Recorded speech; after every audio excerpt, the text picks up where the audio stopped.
gusto ko silang turuan eh, para maging kontrabida eh. Mission and vision. Yan, ganyan. Ano ba mission?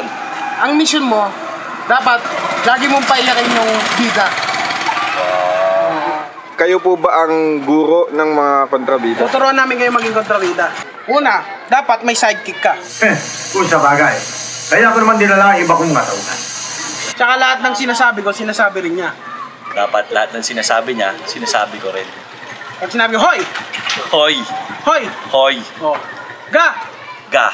Tumadali sa mga dugo mo, yung mga dugo ng mga kontrabida. Kasi yung kamag-anak namin yan, sila Tito Paquito. Kayo makinig sa akin! Lumayo kayo lahat dito! O hindi, pasasabugin ko ulo ng batang ito! Si Tita Princess. Tita Princess. Takot sa akin si kamatayan, kaya hindi mangyayari yan. Saka si Tita Gladys. Yun. Pipiliin mo yung kinakalaban. Si Daddy Max. Max, oh. Tsaka dapat, pagka nanampal ka, ganun, no? Tsaka hindi ka natatakot sa sampal. Oo. Kasi ikaw yung mananampal eh. Ang boses mo dapat makakasindak. Tsaka umaanggulo ka. Ganyan. Kumbaga parang picture lang yan. Tsaka pangalawa, pagka habang nagsasalta ka, kala mo bubunot. Kala mo bubunot. Kaya, pabili nga. Alam mo ba kung anong paborito naming kanta? A Whole New World. Ibig sabihin, babaguhin ho ninyo ang mundo ng mga bida? Ganito lang yan eh. Di ba umpisa? I can show you my bird. Show you the world.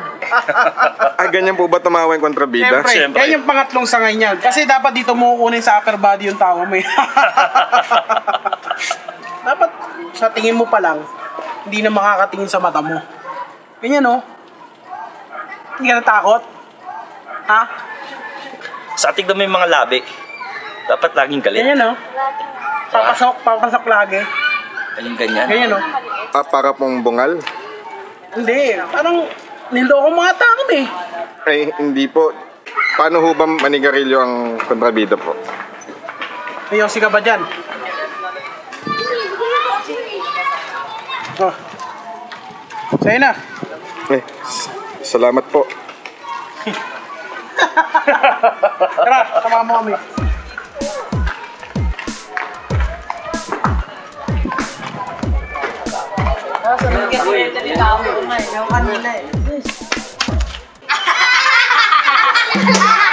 Hoy! Ba't niyo pinagtatawanan, ha? Hmm? Ay, oh! Sabi sa'yo, sa tingin lang, eh, ba? Ikaw? Ay! Ako! Ginagawa mong gago ka, eh. Gago pala ito. Tara. Siyempre, ang pagiging kontrabida, hindi pang habang buhay yan, di ba? Oo. At kailangan natin ituro sa mga kabataan kung paano maging kontrabida. Kaya yung mga hindi laging ang pinapangarap nila ay maging bida. Dapat mangarap din kayo maging kontrabida. Gagayahin nyo ako, ha? Una, ilalagay nyo yung kamay nyo dito. Kaya ha? Hoy! Hoy! Ang hina nyo, ang hina nyo. Kasi yung mga kamay dapat, pagsiga, bubunot, ganyan. Ganyan. Ikaw nga. Hoy! Good. Ikaw nga. Hoy! Good. Ikaw nga, hoy. Hoy! Ikaw, hoy. Hoy! Ikaw. Hoy! Yun. Parang aso, ah. Tanggap na kayo. Kaya, sabay-sabay na tayong maging kontrabida. Sa, dalawa, tatlo. Hoy!